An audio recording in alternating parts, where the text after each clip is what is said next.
విజయవాడ నందమూరి నగర్లో వరద మళ్లీ పెరుగుతోంది. రాత్రి వరకు తగ్గిన వరద మళ్లీ ప్రస్తుతం 4 అడుగుల మేర చేరుకుంది. 3 రోజుల క్రితం వరద నీరు ఉధృతంగా ప్రవహిస్తూనే ఉంది. అయితే చాలా మంది ఇళ్లు ఖాళీ చేసి వెళ్లిపోయారు. నిన్న రాత్రి వరద తగ్గిందని కాలనీ వాసులు కాస్తంత సంబరపడ్డారు. కానీ ఇంతలోనే మళ్లీ వరద పెరుగుతూ ఉండటంతో బెంబేలెత్తిపోతున్నారు వారు. ఇప్పుడు కాలనీలో ఉన్న వారు ఇంకా వరద పెరుగుతుందనే టెన్షన్తో ఇళ్లు ఖాళీ చేసి వెళ్లిపోతున్నారు. ఇదే విషయంపై పూర్తి డీటెయిల్స్ ను మా ప్రతినిధి మల్లికార్జున అందిస్తారు. మరోసారి నందమూరి నగర్పై కూడా వరద ప్రభావం చూపిస్తూ ఉంది. నిన్నటి వరకు కూడా ఈ వరద అనేది తగ్గుముఖం పట్టి రోడ్లన్నీ కూడా కనిపించిన పరిస్థితి. కానీ ఈరోజు ఫ్లోట్ అనేది చాలా ఎక్కువగా కూడా కనిపిస్తున్న పరిస్థితి కనిపిస్తూ ఉంది. ఇక్కడ వరద తగ్గిందని బయటికి వెళ్ళిన వారందరూ కూడా లోపలికి వస్తున్న పరిస్థితి కనిపిస్తూ ఉంది. ఒక కుటుంబం కూడా ఉంది, వాళ్ళు కూడా అడుగుతారు. ఎక్కడికి వెళ్ళారు మీరు ఈ 2-3 రోజుల పాటు? పేదవసరపేట వెళ్ళాం, తగ్గిందని చెప్పి బయటకు వచ్చాం.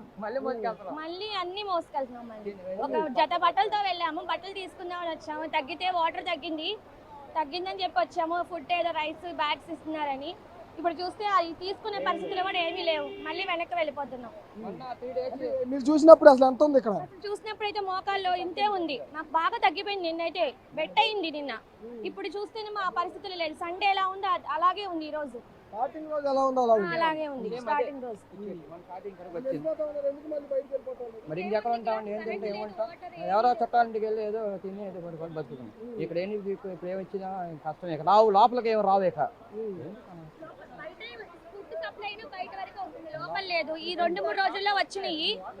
ఈ వాటర్ ఎక్కువైతే అది కూడా మాకు అందదు. ఇంకా అందుకని వెళ్ళిపోతున్నాం బయట. కుటుంబం చూశారు కదా, ఒక కుటుంబం అయితే వాన తగ్గిపోయింది, అది వరద తగ్గిపోయింది, పూర్తిగా రోడ్డు అయితే మీకు కనపడింది. కానీ ఇప్పుడు చూస్తే వరద ఏదైతే ఆదివారం రోజు ఫ్లోట్ ఏదైతే విధంగా అయితే ఇటు వచ్చిందో అదే విధంగా ఫ్లోట్ అయితే కొనసాగుతున్న పరిస్థితి కనిపిస్తూ ఉందని చెప్తా ఉన్నారు. మనం ఇక్కడ స్వయంగా చూసుకుంటే కూడా, విజువల్స్లో చూసుకుంటే కూడా ఫ్లోట్ అనేది ఎంత హెవీగా ఫ్లోట్ అనేది వెళ్తున్న పరిస్థితి కనిపిస్తూ ఉందో. నందమూరి నగరం మొత్తం ఈ వాటర్ అనేది చుట్టేసుకొని వచ్చి బయటికి ఇలా సింగనగర్ వైపుకి ఈ రోడ్లోకి, మెయిన్ రోడ్లోకి వెళ్ళిపోతూ ఉంది. ఇటుపక్క కాలనీలకు వెళ్ళిపోతూ ఉంది. ఈ ఫ్లోట్ అనేది ఇప్పుడు ఈరోజు అర్ధరాత్రి నుంచి కూడా పెరిగిన పరిస్థితి కనిపిస్తూ ఉంది. మరోసారి ఈ వరద ఇంకా ఉధృతం అవుతుందనే ఆందోళనతో కూడా పూర్తిగా ఇటున్న కాలనీలో, నందమూరి నగర్ కాలనీకి వెళ్ళి ఉన్న వాళ్ళందరూ, అలాగే పైపూర్ రోడ్డు, అలాగే సింగనగర్ ఫ్లైఓవర్కి వెళ్ళి ఉండే ప్రాంతాలకు సంబంధించిన ప్రజలందరూ కూడా బయటికి వెళ్తూ ఉన్నారు. నిన్న ఉదయం మేము ఇవన్నీ ఖాళీ అయిపోయాయి, మా ఇల్లు మొత్తం క్లీన్ చేసుకుందామని కూడా లోపలికి వచ్చాము. కానీ ఇప్పుడు చూస్తే పూర్తిగా మళ్ళీ వరద ఉధృతి పెరుగుతూ ఉన్న నేపథ్యంలో మేము తిరిగి బయటికి వెళ్తూ ఉన్నామని కూడా చెప్తున్న పరిస్థితి కనిపిస్తూ ఉంది. మరికొంతమంది ఉన్నారు, వాళ్ళతో కూడా మాట్లాడించే ప్రయత్నం కూడా చేద్దాం. అమ్మ, ఎటు నుంచి వచ్చారు మీరు? లోపల నుంచి వచ్చాను సార్. మేము లోపల పరిస్థితి బాగాలేదు సార్. అసలు శాంతం మునిగిపోయి ఫుల్గా మునిగిపోయి ఉన్నాం, కూర్చున్నాం. ఎప్పుడు వచ్చారు ఇక్కడికి? ఎప్పుడు వచ్చారు? మేము పోయిన శనివారం వచ్చామండి. పోయిన శనివారం కాంచి రోడ్ల మీదే ఉన్నాం మేము. అది బయటకు వచ్చేసి ఏడా తిరుగుతా ఉన్నారా? ఇక్కడే తిరుగుతున్నాం. ఇక్కడే ఎవరైనా అయితే తింటున్నాం, ఇక్కడే కూర్చుంటున్నాం. ఎవరి ఇంటికి వెళ్తాం, ఎవరు రానేస్తారు? రాని ఒకరోజు 2 రోజులు రానేస్తారు, 3వ రోజు వెళ్ళిపోమ్మా అని చెప్తారుగా. ఎవరికైనా భారమే కదా, అందుకే కట్ల మీదే ఉండిపోతున్నాం. ఎట్లా ఉంది ఇక్కడ పరిస్థితి? పరిస్థితి అసలు వాటర్ లేవు సార్. ఈ రోజు ఫుల్గా ఉంది వాటర్.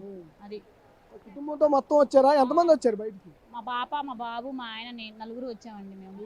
అది తగ్గినప్పుడు ఏమైనా ఇల్లు చూసుకున్నారా? లోపల ఎలా ఉంది ఏంటంటే పాములు తిరుగుతున్నాయి అంట. ఏమన్నా లోపలికి సాయంత్రం మా ఇల్లే మునిగిపోయింది. రేకులే కనపడుతున్నాయి మాకు. మా రేకుల షెడ్ రెంట్గా ఉంటాం. రేకులు మొత్తం మునిగిపోయింది మాది. అది పాములు అన్ని తిరుగుతూనే ఉన్నాయి అని చెప్పి లోపలికి వెళ్ళలేదా? లేదు సార్, లోపలికి బయటే ఉండిపోతున్నాం మేము.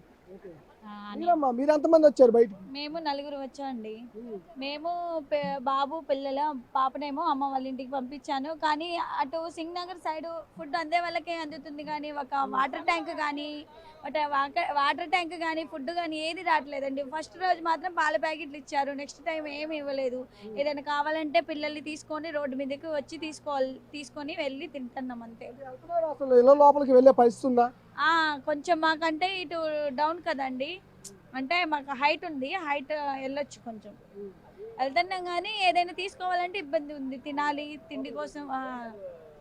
మీరు ఎక్కడి నుంచి వచ్చారు? చెప్తా ఉన్నారు కదా, నందమూరి నగర్ లోపల నివాసం ఉండే ప్రజలందరి ఇల్లు పూర్తిగా కూడా మునిగిపోయిన పరిస్థితి కనిపించింది. వాళ్ళ రేకులు ఏవైతే చెప్తా ఉన్నారో వాళ్ళ రేకులు మొత్తం కూడా మునిగిపోయి ఉన్నాయి. రేకులు పై వరకు కూడా వాటర్ అనేది ఫ్లో అయ్యింది.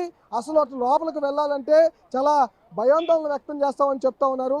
శనివారం వరకు కూడా పూర్తిగా శనివారం సాయంత్రం వరద అనేది స్టార్ట్ అయిందని కూడా చెప్తా ఉన్నారు. ఆ రోజు నుంచి పూర్తిగా బయటికి అయితే మేము రావడం జరిగింది. ఆ రోజు నుంచి వెళ్ళిన పరిస్థితి కూడా లేదని కూడా చెప్తా ఉన్నారు. ఆ రోజు నుంచి ఈ కట్ల మీదే ఏదైతే మీకు ప్రధానంగా కనిపిస్తూ ఉందో ఆ కట్ల మీదే ప్రజలు జీవనాన్ని ఇటు నుంచి నందమూరి నగర్ నుంచి బయటికి వచ్చిన ప్రజలు ఎవరైతే ఉన్నారో ఆ కట్లపైనే మా నివాసాలని ఏర్పాటు చేసుకొని మా ఫ్యామిలీతో కూర్చొని ఎదురు చూస్తూ ఉన్నాము. లోపలికి వెళ్ళలేని పరిస్థితి ఉంది. అక్కడ పాములు విషపూరితమైన జంతువులు తిరుగుతూ ఉన్నాయి. వాటిని చూసి మేము లోపలికి కూడా వెళ్ళలేని పరిస్థితి ఉంది. అంతేకాదు ఇప్పుడు వరద నిన్న తగ్గింది కానీ ఈరోజు మళ్ళీ పెరుగుతున్న పరిస్థితి కనిపిస్తూ ఉంది. అందుకని లోపలికి వెళ్ళే సాహసం చేయలేకపోతా ఉన్నాము. వారం రోజుల నుంచి ఇక్కడే గడుపుతూ ఉన్నామని చెబుతున్న పరిస్థితి కనిపిస్తూ ఉంది. మరికొంతమంది అయితే బయటికి వెళ్ళిన పరిస్థితిలో వాళ్ళు వరద ప్రభావం నిన్న ఉదయం నుంచి తగ్గడంతో కూడా వాళ్ళు ఇక్కడికి చూసుకునేందుకు రావడం, వాళ్ళ నివాసాలను చూసుకునేందుకు వచ్చిన వెంటనే ఇక్కడ మళ్ళీ వరద అనేది విపరీతంగా కనిపిస్తూ ఉంది. ఫ్లో అనేది ఎక్కువగా వెళ్తున్న పరిస్థితి కనిపిస్తూ ఉంది. ఆదివారం రోజు ఏ విధంగా అయితే ఈ వరద ఫ్లో అనేది ఉందో అదే ఫ్లో అనేది ఇప్పుడు కూడా కంటిన్యూ అవుతుందని తిరిగి వచ్చిన వాళ్ళు తిరిగి మళ్ళీ బయటకు వెళ్ళిపోతున్న పరిస్థితి అయితే నందమూరి నగర్లో ప్రస్తుతం కనిపిస్తూ ఉంది. కెమెరామెన్ సురేష్తో మల్లికైనా బిగ్ టీవీ విజయవాడ.